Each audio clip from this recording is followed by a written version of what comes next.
Film dibuka dengan adegan 3 anak kecil yang mencoba membunuh seekor anjing.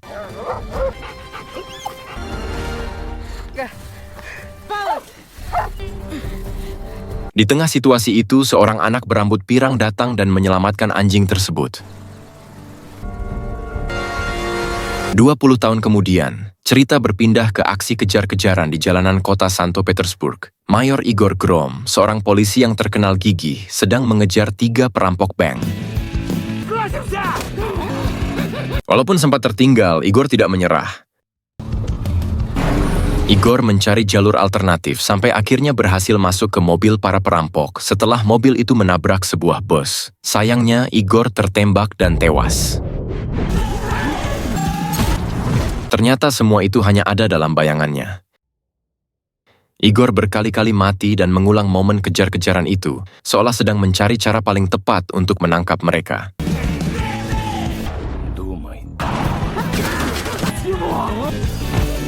Pada akhirnya, Igor mencoba menggunakan truk sampah untuk menghentikan mobil perampok, dan rencana itu berhasil. Masalahnya, rem truk rusak. Truk kehilangan kendali dan menabrak patung yang sedang diresmikan oleh atasannya, Inspektur Fyodor. Walaupun perampok berhasil ditangkap, tindakan Igor membuat fasilitas publik rusak parah.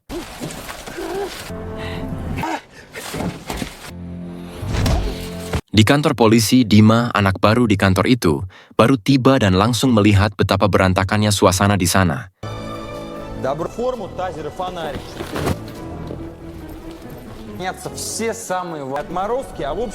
Tidak lama kemudian, Igor dipanggil oleh Inspektur Fyodor akibat tindakannya yang dianggap ceroboh. Sebelum masuk ke ruangan atasannya, Igor meletakkan uang taruhan di meja rekan-rekannya, sebuah kebiasaan yang sering Igor lakukan. Mereka bertaruh bahwa kali ini Igor pasti dipecat. Di dalam ruangan, Fyodor menegurnya karena merusak jalan sepanjang 200 meter dan menjalankan operasi di hari libur tanpa izin. Igor mencoba menjelaskan bahwa jika Igor tidak bertindak cepat, para perampok pasti sudah kabur.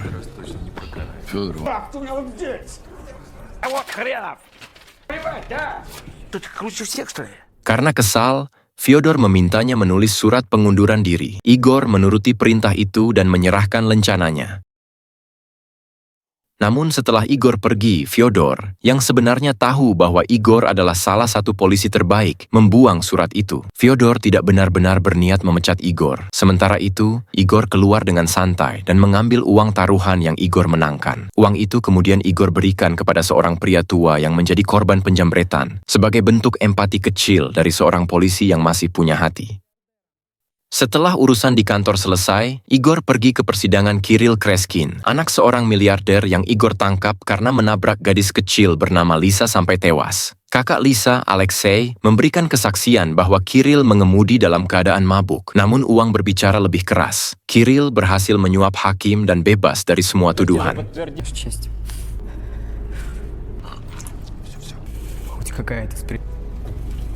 Melihat hal itu, Alexei marah dan hampir menyerang Kirill.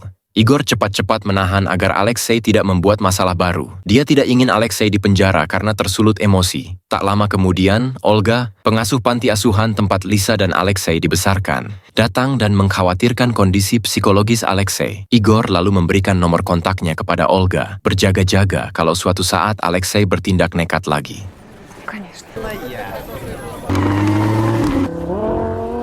Di sisi lain kota, Sergei, seorang miliarder muda di bidang teknologi, baru saja meluncurkan platform media sosial barunya bernama Vmeste. Dalam presentasinya, Sergei menjelaskan bahwa Vmeste mengutamakan kebebasan berpendapat dan dilengkapi sistem NFC satu arah untuk menjaga keamanan serta privasi pengguna.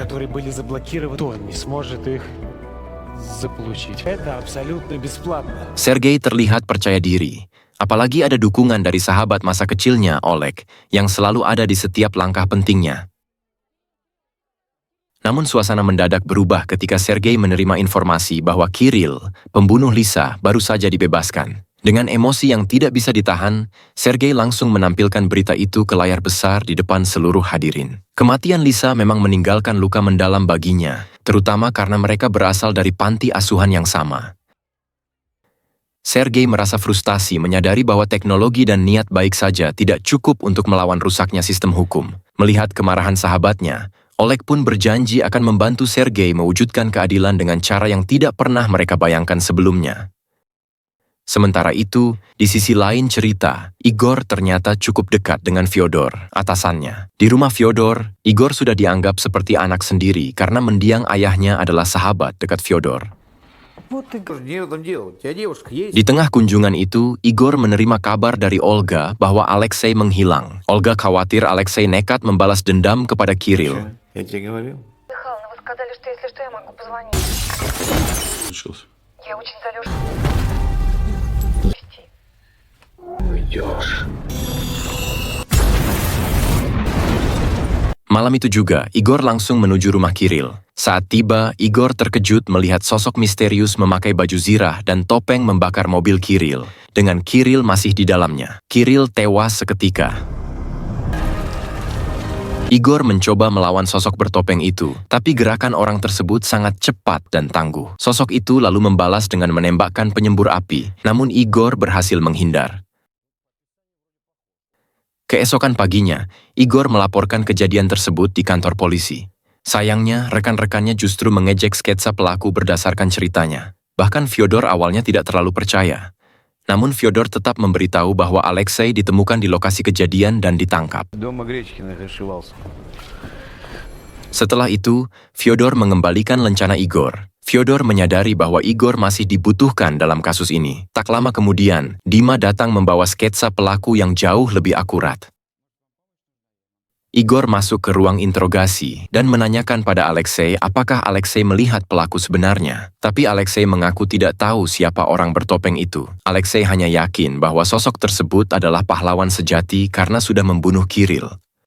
Demi mengungkap identitas sosok bertopeng itu, Igor mulai menyelidiki kemungkinan pelakunya. Igor mencari informasi mengenai penyembur api dan orang-orang yang punya hubungan dengan Kirill. Namun hingga larut malam, Igor belum menemukan petunjuk apapun.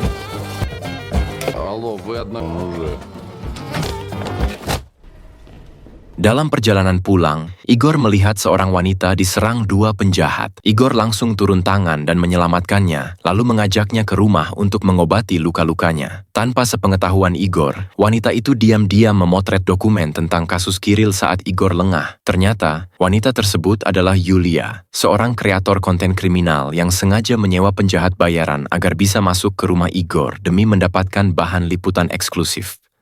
Sementara itu, di rumah Sergei, identitas sosok bertopeng akhirnya terungkap. Sosok itu adalah Oleg, sahabatnya sendiri. Saat tahu Oleg membunuh Kirill, Sergei terkejut dan ketakutan. Sergei tidak pernah menyangka Oleg benar-benar menggunakan teknologi yang mereka buat untuk membunuh seseorang. Namun bagi Oleg, pilihan itu tidak bisa dihindari. Oleg percaya bahwa tidak ada cara lain untuk menegakkan keadilan di negara tersebut. Oleg lalu memperkenalkan identitas barunya, Dr. Wabah. Что ты тоже. Ты знаешь, что есть только один способ их... Tidak lama setelah itu, Oleg kembali beraksi dan merilis video eksekusi terhadap Olga Isaeva, seorang miliarder yang terlibat investasi bodong. Video tersebut langsung viral. Banyak orang yang kecewa dengan sistem hukum mulai menganggap Dr. Wabah sebagai pahlawan. Bagi mereka, Dr. Wabah adalah simbol perlawanan terhadap ketidakadilan. Pagi itu di lokasi pembunuhan yang berkaitan dengan kasus investasi bodong, Fyodor memberitahu Igor bahwa penyelidikan kini diambil alih oleh tim khusus dari Moskow yang dipimpin Evgeny. Fyodor secara langsung meminta Igor untuk tidak ikut campur lagi. Igor jelas merasa tersisih. Sebagai gantinya, Fyodor menugaskannya bersama Dima untuk menyelidiki hilangnya 12 lemari es. Dima terlihat sangat bersemangat karena ini adalah kasus pertamanya. Tapi Igor tetap cuek karena Igor sudah terbiasa bekerja sendirian. Igor,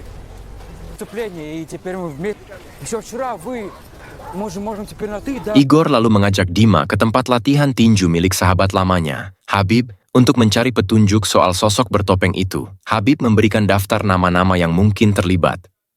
Igor mendatangi mereka satu persatu, tapi tetap saja tidak menemukan informasi yang benar-benar berguna.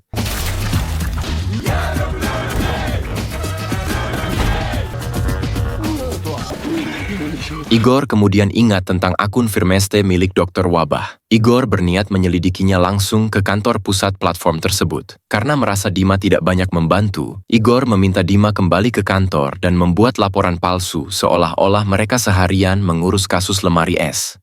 Sesampainya di kantor Firmeste, Igor bertemu Sergei untuk menanyakan kemungkinan melacak akun Dr. Wabah. Tapi Sergei menjelaskan bahwa sistem privasi satu arah yang mereka gunakan sangat ketat, bahkan dirinya pun tidak punya akses untuk melacak data pengguna. А вместо этого подарили маме. Да, он просил меня кое-что. Чем больше людей занимается делом. Igor kembali ke kantor. Dima lalu menunjukkan video terbaru dari Yulia. Dalam video itu, terlihat sketsa wajah Dr. Wabah yang sangat mirip dengan hasil gambar Dima. Igor langsung sadar bahwa Yulia mencuri dokumen penyelidikan ketika Igor lengah. Kesal, Igor mendatangi apartemen Yulia dan meminta Yulia meminta maaf. Namun Yulia menolak dan mengatakan bahwa semua yang Yulia lakukan demi mengungkap kebenaran. Igor memperingatkannya untuk tidak mengulangi perbuatannya, lalu merusak laptop Yulia sebelum pergi. Malam harinya, Dr. Wabah kembali muncul. Dr. Wabah mengunggah video pembunuhan terhadap Philip, pemilik tempat pembuangan limbah beracun. Limbah itu membuat banyak bayi lahir cacat dan warga terkena penyakit serius. Yang mengejutkan, Dr. Wabah tidak hanya membunuh Philip, tapi juga istri dan anaknya. Aksi ini membuat banyak orang mulai menganggapnya sebagai psikopat. Tapi anehnya, justru semakin banyak yang mengikuti dan mendukungnya. Dr. Wabah bahkan mendapatkan promosi untuk produk dan mulai menjual merchandise. Para pendukungnya juga mulai membuat kerusuhan sambil memakai topeng seperti idolanya. Sementara itu di markasnya, Sergei marah besar pada Oleg karena pembunuhan yang melibatkan anak-anak. Sergei mengancam akan menutup Firmeste jika Oleg tidak berhenti. Tapi Oleg mengingatkan bahwa Sergei sendiri terlibat sejak awal dan menutup platform tidak akan mengubah keadaan. Menurut Oleg, Firmeste justru menunjukkan siapa masyarakat sebenarnya. Di sisi lain, Dima datang ke rumah Igor. Денники уже нашел. Dima terkejut melihat dinding Igor penuh dengan kliping kasus Dr. Wabah. Dima berteori bahwa pelaku mungkin berasal dari latar belakang yatim piatu yang kesepian. Dima mengajak Igor untuk menyelidiki panti asuhan, tetapi Igor menolak. Igor lebih memilih menangkap Dr. Wabah saat beraksi langsung. Dima lalu membantu dengan menganalisis pola korban. Dima menyadari bahwa semua korban Dr. Wabah adalah orang kaya yang kebal hukum dan merugikan masyarakat. Dari pola itu, Dima menduga target berikutnya adalah pesta pembukaan kasino Golden Dragon, tempat berkumpulnya banyak elit kota. Dima menyarankan Igor untuk melaporkannya pada Evgeny. Tapi Igor tetap keras kepala dan memutuskan beraksi sendiri. Смотри. Если я буду ловить злодеев по правилам, Чем тогда от них отличить будет? Не убиваю. Твои 5 минут закончились. Setelah menyusun rencana, Igor meminta bantuan Habib untuk mendapatkan akses ke pesta pembukaan Golden Dragon. Нет, если бы я тебе не... Di sana, Igor melihat Albert selaku pemilik kasino, juga berbagai tokoh kaya lainnya, termasuk Sergei. Di tengah keramaian, Igor bertemu Yulia yang sedang memasang alat penyadap. Что на тусовке? Что про него думать? Я не знаю, а вот что здесь детям? Mereka sempat berdansa, dan Yulia mengatakan Yulia mulai curiga bahwa Sergei terlibat dalam sesuatu yang mencurigakan. Apalagi baru-baru ini Sergei menandatangani kontrak kerja sama dengan perusahaan senjata canggih bernama Hoth International. Шикарный. Снесли старый этой, как ее. Блокаду, бомба бедствия. Di tengah pesta, suasana tiba-tiba berubah kacau ketika sekelompok massa bertopeng mendobrak masuk. Mereka menyerang petugas keamanan dan menyandera para tamu.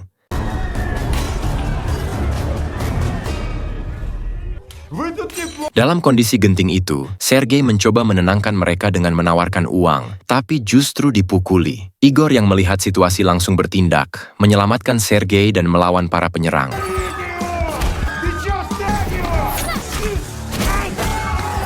Di tengah keributan, Igor terkejut ketika melihat bahwa Alexei ternyata berada di antara kelompok massa itu.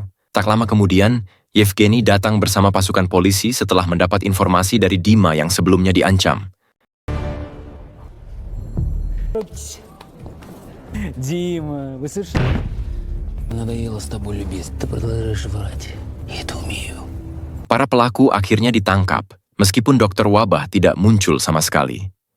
Usai kejadian, Sergei menghampiri Igor untuk berterima kasih karena sudah menyelamatkannya. Namun berbeda dengan Sergei, Yevgeny justru memarahi Igor karena bertindak tanpa prosedur dan langsung memutuskan untuk memecatnya. Saat keluar dari gedung, Yulia muncul membawa rekaman insiden tadi, tapi Igor yang masih emosi malah merusak ponselnya. Keesokan harinya, di kantor polisi, Yevgeny memerintahkan Fyodor untuk memecat Igor. Walaupun berat, Igor memilih mengundurkan diri agar Fyodor tidak semakin tertekan. Seperti tradisi kantor, Igor mengambil uang taruhan pemecatan, lalu memberikannya pada Dima yang merasa sangat bersalah karena tidak bisa menjaga rahasia. Malamnya, Igor tetap datang ke rumah Fyodor. Di sana, Fyodor menasihatinya agar tidak selalu bertindak sendirian. Menurutnya, memiliki rekan yang benar-benar bisa dipercaya adalah kekuatan besar yang tidak bisa digantikan. Ucapan itu membuat Igor berpikir, keesokan paginya, Igor mendatangi rumah Yulia untuk meminta maaf dan mengganti ponselnya, meski harus mengeluarkan banyak uang. Meski tidak lagi menjadi polisi, tekadnya untuk mengungkap sosok dokter wabah tetap kuat. Igor teringat kata-kata Dima soal pelaku yang mungkin berasal dari panti asuhan. Hari berikutnya, Igor pergi ke panti asuhan tersebut. Igor terkejut melihat betapa mewahnya tempat itu. Olga, pengasuh panti, menjelaskan bahwa semua dana berasal dari Sergei. Di sana, Olga juga menunjukkan beberapa barang peninggalan Sergei waktu kecil, termasuk buku harian berisi sketsa topeng yang mirip dengan topeng dokter wabah. Dari situ, Igor mulai curiga bahwa Sergei terlibat. Igor langsung pergi ke rumah Sergei. Sergei yang dalam keadaan mabuk memperlihatkan dokumen kerja sama dengan Hoth International dan juga sketsa topeng di buku hariannya. Namun Sergei tetap membantah. Tiba-tiba sosok Oleg muncul begitu saja. Anehnya, hanya Sergei yang bisa melihatnya. Igor lalu menjelaskan bahwa Oleg sebenarnya sudah lama tewas di Suriah. Sergei panik, lalu memukul Igor dengan botol hingga pingsan. Ternyata selama ini Oleg hanyalah halusinasi. Bagian dari kepribadian ganda Sergei. Sergei sendirilah dokter wabah. Anak kecil di awal film adalah dirinya. Sergei pernah membunuh dan membakar 3 anak yang mencoba menyakiti seekor anjing. Sifat psikopat itu sudah ada sejak kecil dan kini semakin mengambil alih seluruh dirinya.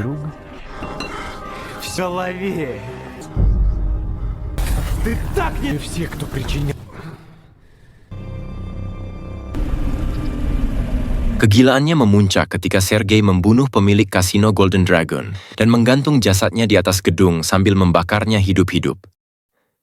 Di atap gedung yang sama, Igor tiba-tiba terbangun dengan mengenakan kostum dokter wabah. Igor langsung sadar bahwa dirinya dijebak. Gedung sudah dikepung polisi dan semua bukti mengarah kepadanya. Meski begitu, Igor tetap berusaha kabur. Igor menggunakan penyembur api dan melompat dari gedung ke gedung lainnya. Namun pelariannya dihentikan saat Dima berhasil menyetrumnya. Di kantor polisi, Igor mencoba menjelaskan bahwa pelaku sebenarnya adalah Sergei. Tapi Yevgeny tidak percaya sedikit pun. Di waktu yang sama, polisi menggeledah rumah Igor dan menemukan berbagai senjata serta bom. Semua telah ditanam sebelumnya oleh Sergei untuk memantapkan jebakannya.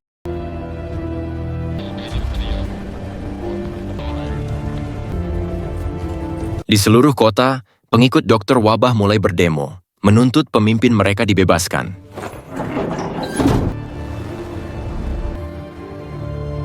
Di tengah situasi yang semakin kacau, Yulia menyamar sebagai pengacara dan mengunjungi Igor di ruang tahanan. Yulia percaya Igor dijebak dan ingin membantu. Igor tetap menolak, tetapi Yulia tidak menyerah. Dengan bantuan Dima, Yulia berhasil membantu Igor melarikan diri.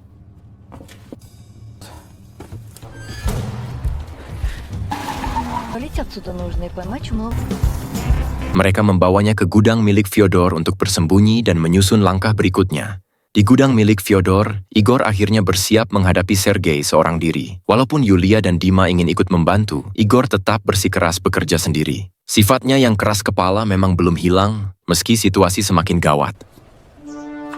Держи фонарик. Извини. Игорь, стой, у тебя хоть план есть?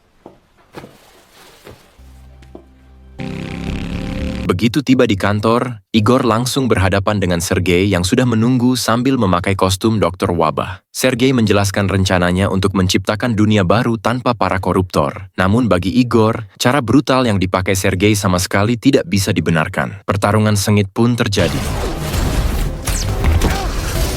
Setelah saling serang, Igor akhirnya berhasil merusak pelontar api milik Sergei. Tapi Sergei tak kehabisan akal. Sergei langsung mengunggah video terakhirnya, berisi daftar orang kaya dan koruptor yang menurutnya harus dieliminasi oleh para pengikutnya. Ternyata Sergei juga sudah menyiapkan rencana lain. Bom yang sebelumnya ditemukan di rumah Igor rupanya sudah dipasangi pemicu oleh Sergei. Detik itu juga, Sergei meledakkan kantor polisi, membuat aparat tak berdaya, dan kota semakin kacau. Para pengikutnya di jalanan bertindak makin brutal.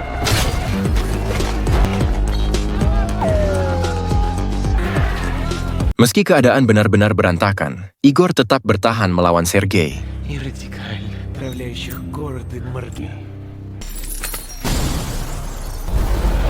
Saat Igor hampir kalah, Dima dan Yulia datang tepat waktu menyelamatkannya.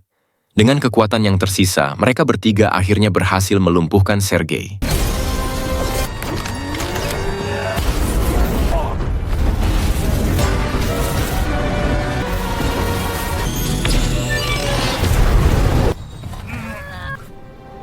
Namun Sergei yang sudah terikat tetap bicara seolah Sergei sudah menang. Sergei mengatakan bahwa polisi terlanjur menuduh Igor sebagai dokter wabah dan pada akhirnya Sergei akan bebas dengan mudah. Tapi Yulia langsung mematahkan kesombongan itu. Yulia menunjukkan video yang diam-diam direkam sejak awal, termasuk rekaman dari alat penyadap yang Yulia pasang di tubuh Igor saat memeluknya. Dengan bukti itu, semua kebenaran tentang kepribadian ganda Sergei akhirnya terbongkar. Kota perlahan kembali tenang. Pemerintah kemudian mengumumkan reformasi besar dalam sistem hukum dan peradilan. Sementara itu, Igor, Dima, dan Yulia membangun hubungan pertemanan yang lebih kuat, siap menjaga kota dari ancaman berikutnya. Film ditutup dengan memperlihatkan Sergei yang kini ditahan di rumah sakit jiwa, masih dihantui sisi gelap dari dirinya sendiri, dan cerita pun berakhir.